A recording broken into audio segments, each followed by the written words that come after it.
अब हम पढ़ने वाले हैं वॉइडिंग डिसफंक्शन के बारे में। तो वॉइडिंग डिसफंक्शन के बारे में पढ़ने से पहले हम लोग लोअर यूनिट ट्रैक्ट के फंक्शन के बारे में देख लेते हैं। तो अगर हम बात करें लोअर यूनिट ट्रैक्ट में, तो लोअर यूनिट ट्रैक्ट जो रहता है स्पेशली बना रहता है ब्लैडर से लेकर अप टू स्फिंक्टर कॉम्प्लेक्स। उसमें ब्लैडर, ब्लैडर नेट, यूरेथ्रा और स्फिंक्टर कॉम्प्लेक्स आता है। और देख के ही पता चल रहा है कि इसका जो प्राइमरी फंक्शन होगा वो जो रहेगा स्टोरेज होगा। तो लो प्रेशर पे स्टोर करना है और फिर एक टाइम के बाद जो रहता है वॉइड कर देना रहता है और यूजुअली विथ कंप्लीट एम्पटिंग। तो अगर हम बात करें तो ये जो इसका फंक्शन है इसमें दो फेजेस होते हैं।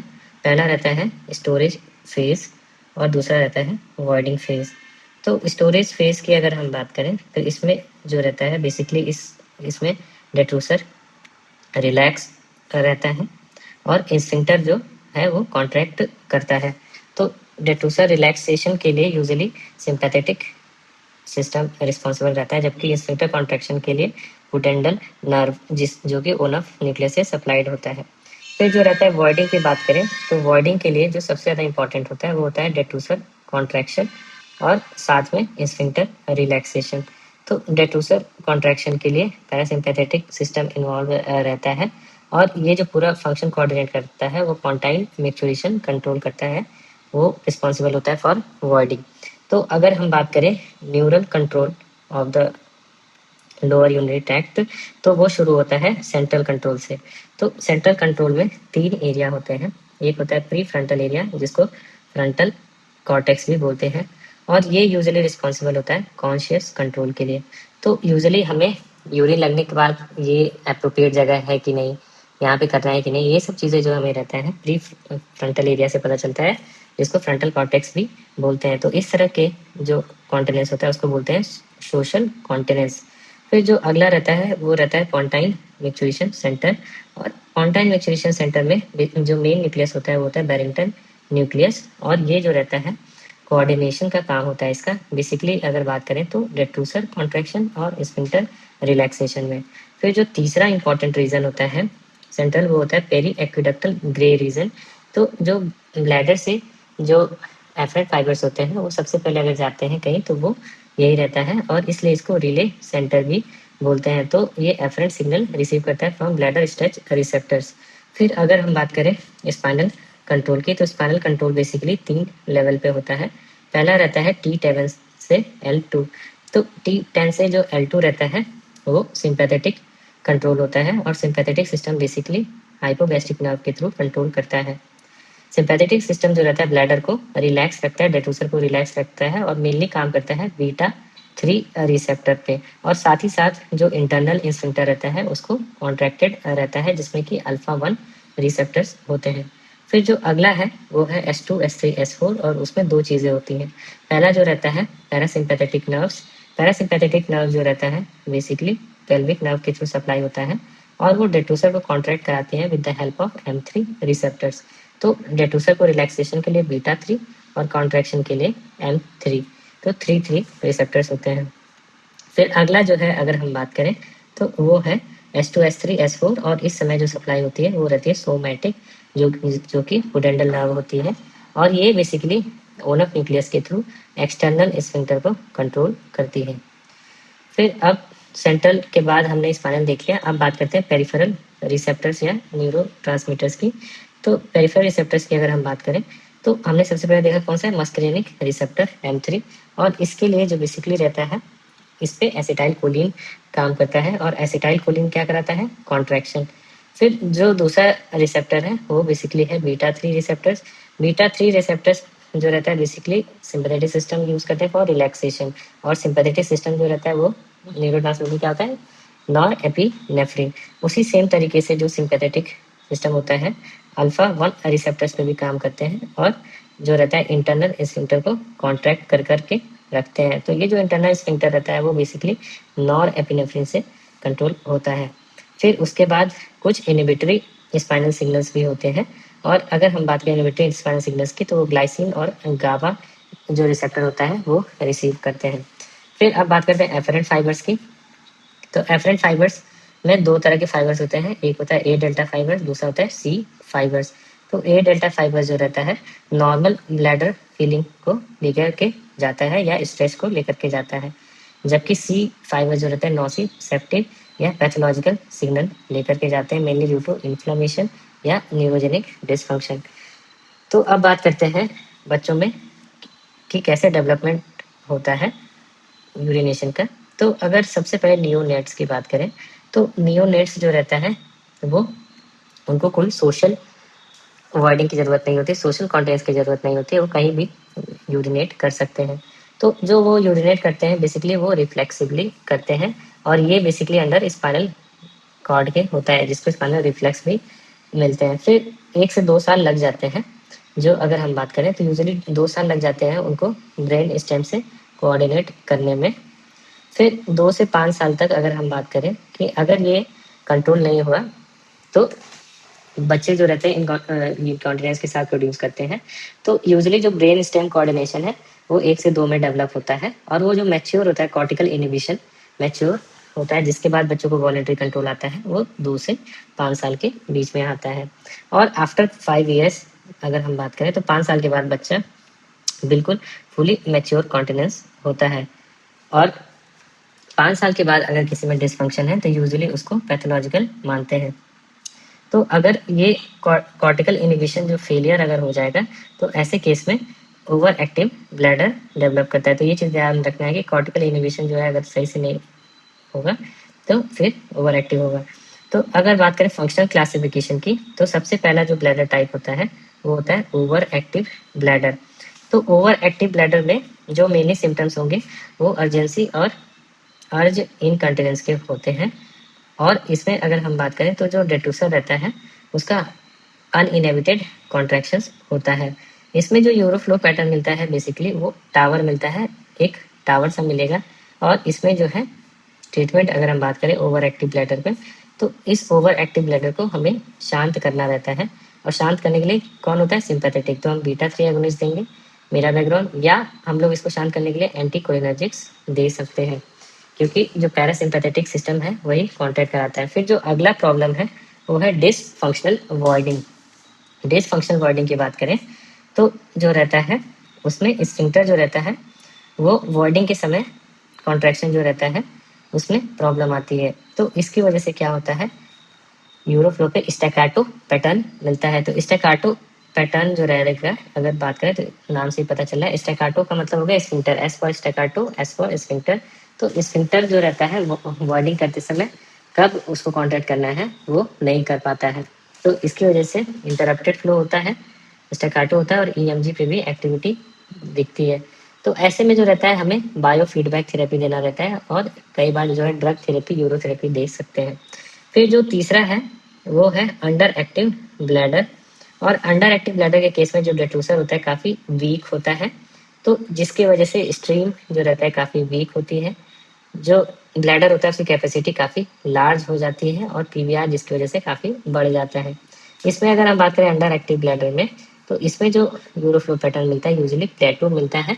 और इसमें जो ट्रीटमेंट रहता है टाइम्ड वॉइडिंग या डबल वॉइडिंग और सीआईसी। तो टाइम्ड वॉइडिंग डबल वॉइडिंग या सीआईसी करते हैं। फिर जो अगला रहता है वो रहता है वॉइडिंग पोस्टपोनमेंट। तो वॉइडिंग पोस्टपोनमेंट की बात करें तो ये एक तरीके की हैबिचुअल बीमारी है। इसमें जो रहता है बच्चा कोई भी यूरोफ्लो में नॉर्मल होता है, ये एक बिहेवियरल थेरेपी की रिक्वायरमेंट होती है, क्योंकि इसमें जो बच्चा रहता है कभी अवॉइड करता है कभी नहीं करता है। तो ये एक तरीके का हैबिचुअस सप्रेशन है वॉइडिंग पोस्टपोनमेंट। जो अगला है वो रहता है हिनमैन सिंड्रोम। हिनमैन सिंड्रोम की बात करें तो ये जो रहता है एक नॉन न्यूरोजेनिक ब्लैडर होता है। तो ये नॉन न्यूरोजेनिक ब्लैडर होता है। इसमें यूजुअली हम बात करें तो इसमें जो यूरोफ्लो पैटर्न होता है यूजुअली वेरिएबल होता है। और जो सिस्टम क्रिएट होता है हिनमैन सिंड्रोम में हाई प्रेशर सिस्टम होता है और रिस्क रहता है यूआर का और किडनी का। तो ऐसे में अगर हम बात करें हिनमैन सिंड्रोम में तो इसमें जो रहता है डीएसडी होता है और डीएसडी स्फिंक्टर डिससिनर्जिया। तो यूजुअली ये डेवलप होता है जबकि स्पाइन जो रहता है वो नॉर्मल रहता है। तो ऐसे केस में हमें सीआईसी करना चाहिए और हम एंटीकोलिनर्जिक्स दे सकते हैं। फिर जो अगला छठा क्लासिफिकेशन है वो है गीगल इनकॉन्टिनेंस। गीगल इनकॉन्टिनेंस जो रहता है बेसिकली सेंट्रल इनहिबिशन डिफेक्ट की वजह से होता है, सेंट्रल इनहिबिशन डिफेक्ट। और इसमें जो रहता है, जो बच्चा रहता है इनवॉलेंटरी वॉइड भी करता रहता है और हंसता भी रहता है। तो हंसता हुआ बच्चा जो सुसु कर रहा है और हंस रहा है, तो ये जो रहता है एक तरीके का सेंट्रल इनहिबिशन डिफेक्ट होता है। इसमें यूरोफ्लो में इसमें भी कुछ नहीं दिखता है। और इसमें जो रहता है बिहेवियरल थेरेपी देते हैं, नहीं तो स्टिमुलेंट्स दे सकते हैं, स्पेशली मिथाइल फेनिडेट। अब बात करते हैं सातवां जो बीमारी जिसके लिए देते हैं वो रहता है bladder bowel dysfunction. Bladder bowel dysfunction किससे देते हैं? क्योंकि H2S3S4 का शेयर्ड कॉलम है और पेशेंट को ब्लड्स के साथ साथ कॉन्स्टिपेशन के भी सिम्टम्स आते हैं। और अगर हम बात करें यूरोफ्लोमेट्री में, तो जो पैटर्न रहता है वो काफ़ी वेरिएबल रहता है और ऐसे में पेशेंट्स को हम लोग बाउल प्रोग्राम या ब्लैडर ट्रेनिंग दिलवाते हैं। अब बात करते हैं कुछ की कॉन्सेप्ट्स की। तो सबसे पहले अगर देख लेते हैं कंप्लायंस की, तो कंप्लायंस में जो यूजुअली रहता है more than 20 centimetre of water बढ़ जाता है। अगर इससे कम होगा तो उसको बोलेंगे लो कंप्लायंस और ये यूजुअली अनसेफ ब्लैडर में होता है। फिर जो अगला है वो है डेटूसर लीक पॉइंट प्रेशर। अगर detrusor leak point pressure less than 40 centimetre of water है तो ये हाई रिस्क रहता है और ये इंडिकेट करता है रीनल थ्रेट को। फिर अगर हम बात करें रेजिडुअल यूरिन का, तो रेजिडुअल यूरिन जो रहता है यूजुअली अगर हम नॉर्मल की बात करें तो लेस देन 10% जो रहता है यूरिन वॉइड करने के बाद ब्लैडर में रहना चाहिए।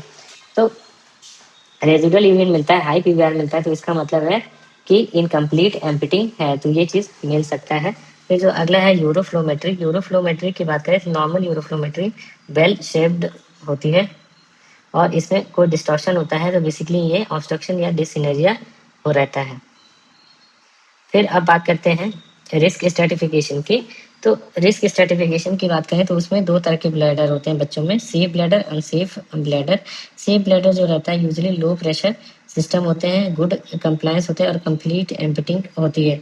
जबकि हायर या अनसेफ ब्लैडर की बात करें तो कंप्लायंस काफ़ी पुअर रहता है और हाई प्रेशर की वजह से कई बार जो रहता है VUR हो जाता है और पेशेंट को DSD भी रहता है। तो बात करें सेफ की, सेफ ब्लैडर, तो ये इसमें जो रिस्क रहता है यूजुअली लो रहता है, जबकि अनसेफ में हाई रिस्क रहता है फॉर रीनल डैमेज। अब हम डिस्कस करने वाले हैं पैथोफिजियोलॉजी। तो अगर हम बात करें कि बच्चों में न्यूरोजेनिक वॉर्डिंग क्यों होता है, तो सबसे पहले कुछ कॉजेज देख लेते हैं। पहला जो कॉज होता है वो होता है स्पाइनल डिसरेफिज्म और उसमें माइलोमेनिंगोसिल मोस्ट कॉमन कॉज होता है। फिर जो अगला रहता है वो रहता है सैक्रल ए जेनेसिस। फिर सेरेब्रल पैल्सी। सेरेब्रल पैल्सी के केस में भी न्यूरोजेनिक वर्डिंग हो सकती है क्योंकि इसमें ब्रेन अफेक्टेड रहता है। टीथर्ड कॉर्ड जो रहता है अलग रहता है, इसमें बेसिकली स्पाइनल कैनाल में स्पाइनल कॉर्ड जो रहता है वो चिपक जाता है। फिर कई बार बर्थ में ट्रॉमा हो सकता है और हाइपोक्सिया की वजह से सेरेब्रल पैल्सी हो सकती है। तो यूजुअली होता क्या है, जब ऊपर की पैथोलॉजी होती है तो उसकी वजह से जो रिफ्लक्स आर्क होता है या ब्रेन का कंट्रोल, कॉर्टिकल कंट्रोल, वो चला जाता है। और जो यूजुअली ऐसे में बच्चे को डेट्रूसर ओवर एक्टिविटी DSD के साथ होता है। तो अगर स्पाइनल कंपोनेंट इन्वॉल्व रहता है तब DSD होता है, नहीं तो अगर सिर्फ कॉर्टिकल है तो डेट्रूसर ओवर एक्टिविटी होता है।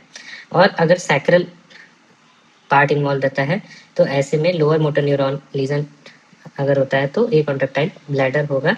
और पेरिफेरल लीजन के केस में अगर हम बात करें तो स्फिंक्टर जो है फ्लैसिड हो जाता है। तो हम इवेलुएट कैसे करेंगे अगर हम बात करें तो इवेलुएशन की, तो इवेलुएशन जो रहता है सबसे पहले हम लोग हिस्ट्री और एग्जामिनेशन से शुरू करते हैं। हिस्ट्री में यूजुअली हम जो बच्चे का रहता है यूजुअली पूछते हैं कि एक दिन में कितनी बार पेशाब जाता है, फ्रीक्वेंसी के बारे में पूछते हैं, अर्जेंसी के बारे में पूछते हैं और एन्यूरेसिस के बारे में, और डायरी से जो वार्डिंग डायरी रहती है उससे मैच करते हैं। फिजिकल एग्जामिनेशन में यूजुअली हम स्पाइन को एग्जामिन करते हैं, पेरिनियम रीजन पूरा अच्छे से एग्जामिन करते हैं, रिफ्लेक्सेस को चेक करते हैं।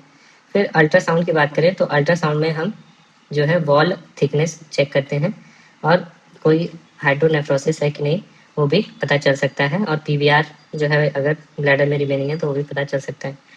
फिर अगला जो रहता है अल्ट्रासाउंड के बाद VCUG टेस्ट कराते हैं बच्चों में। VCUG से यूजुअली हम लोग रिफ्लक्स चेक कर सकते हैं।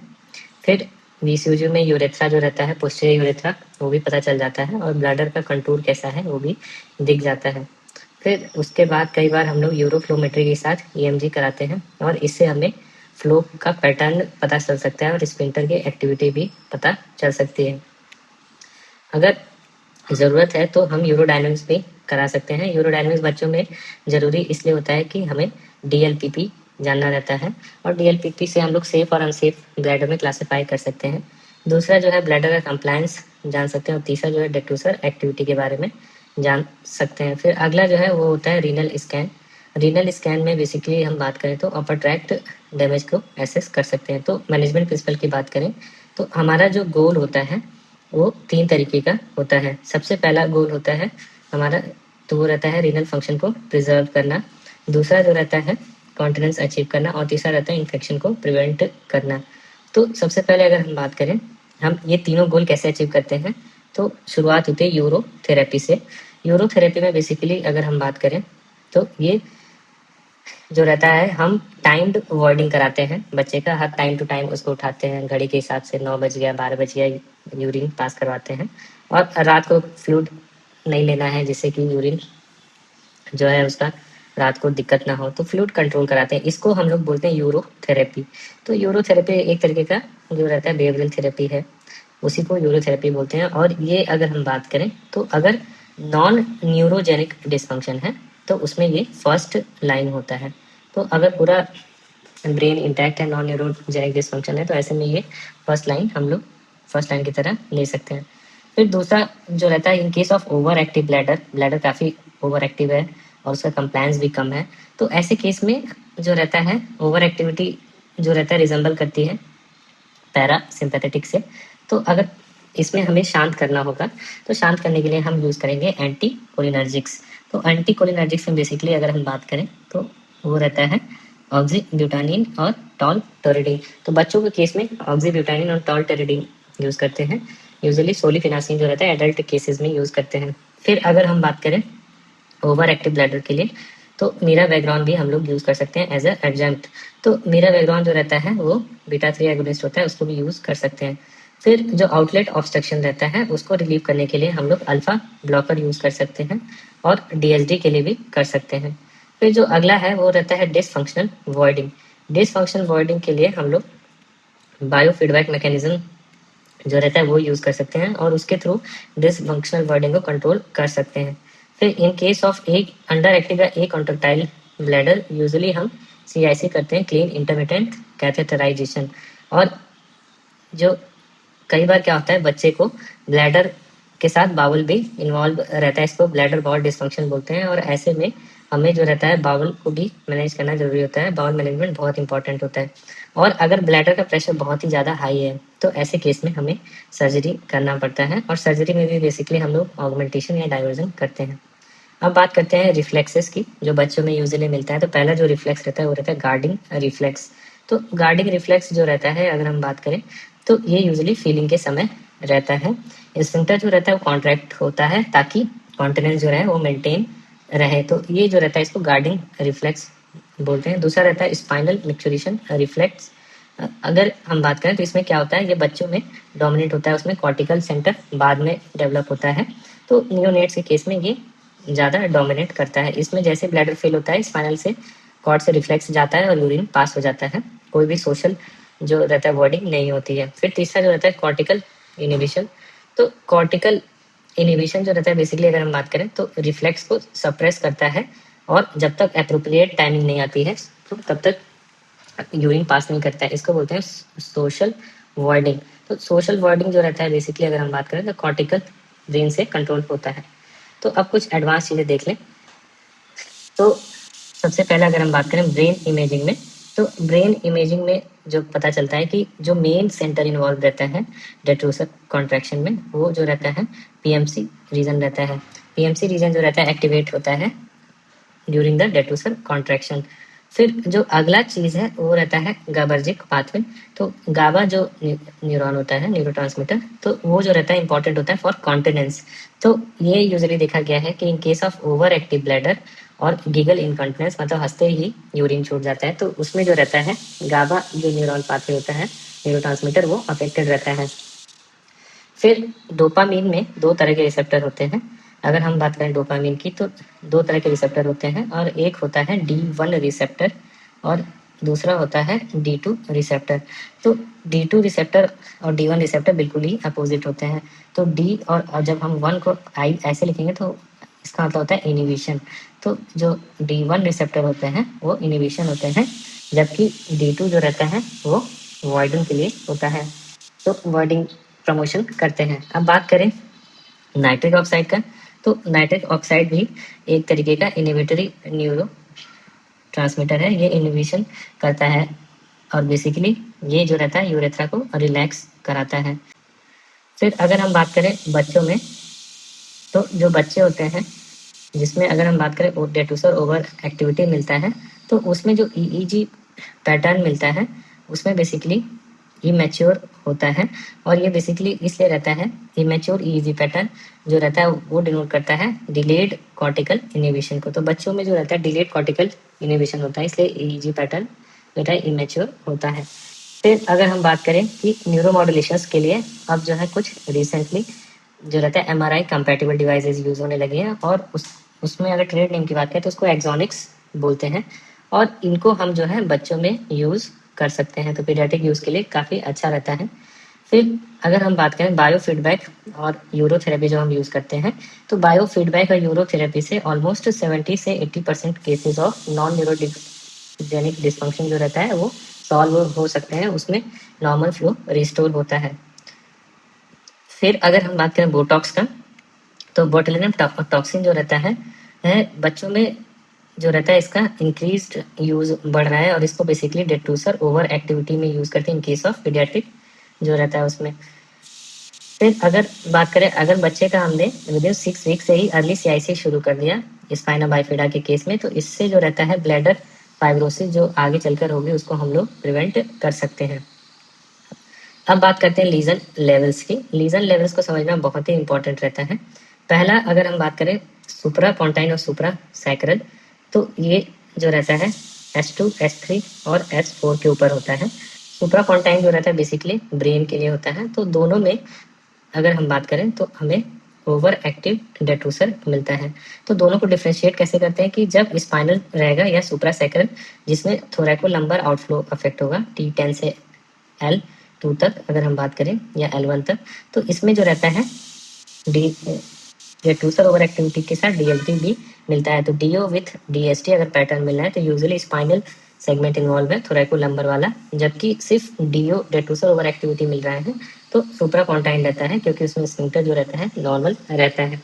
फिर अगर हम बात करें सैक्रल S2 S3 या इंफ्रासैक्रल, तो दोनों का प्रेजेंटेशन सेम रहता है as a lower motor neuron lesion, और ब्लैडर यूजुअली इसमें ए कॉन्ट्रेक्टाइल होता है, और स्फिंक्टर की टोन भी फ्लैसिड हो जाती है, और ब्लैडर ए रिफ्लेक्सिक हो जाता है। तो ये जो रहता है basically lower motor neuron legion होता है, लोअर मोटर न्यूरॉन।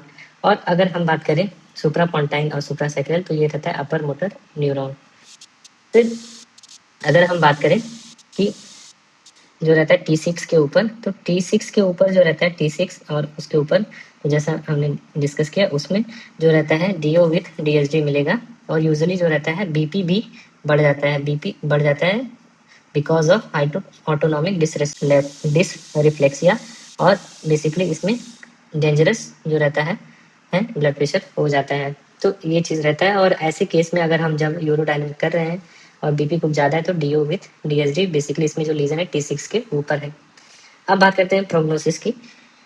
तो अगर नॉन न्यूरोजेनिक डिस्फंक्शन है, नॉन न्यूरोजेनिक डिस्फंक्शन है, तो नॉन न्यूरोजेनिक में फर्स्ट लाइन जो रहता है यूरोथेरेपी होता है और बिहेवियरल ट्रीटमेंट। तो ज़्यादातर 70 to 80% केसेस इसी से सॉल्व हो जाते हैं। अगर न्यूरोजेनिक है तो न्यूरोजेनिक के केसेस में हमें लाइफ लॉन्ग फॉलोअप करना रहता है, और यूजुअली हम लोग सर्विलांस के लिए यूडीएस का यूज़ करते हैं। साथ में किडनी भी चेक करते रहते हैं, और इन्फेक्शन कंट्रोल करना और प्रिवेंट करना इंपॉर्टेंट है। तो बात करें पुअर प्रोग्नोस्टिक फैक्टर्स की, तो अगर डीएलपीपी अगर 40 से ज़्यादा है तो ऐसे में पुअर प्रोग्नोसिस होता है। कंप्लायंस जो रहता है ब्लैडर का पुअर रहे तो पुअर प्रोग्नोसिस होगा। दोनों तरफ अगर हाइड्रोनेफ्रोसिस है बायलेटरल तो पुअर प्रोग्नोसिस होगा, और रिकरेंट यूटीआई या रिफ्लक्स हो रहा है तो पुअर प्रोग्नोसिस होगा।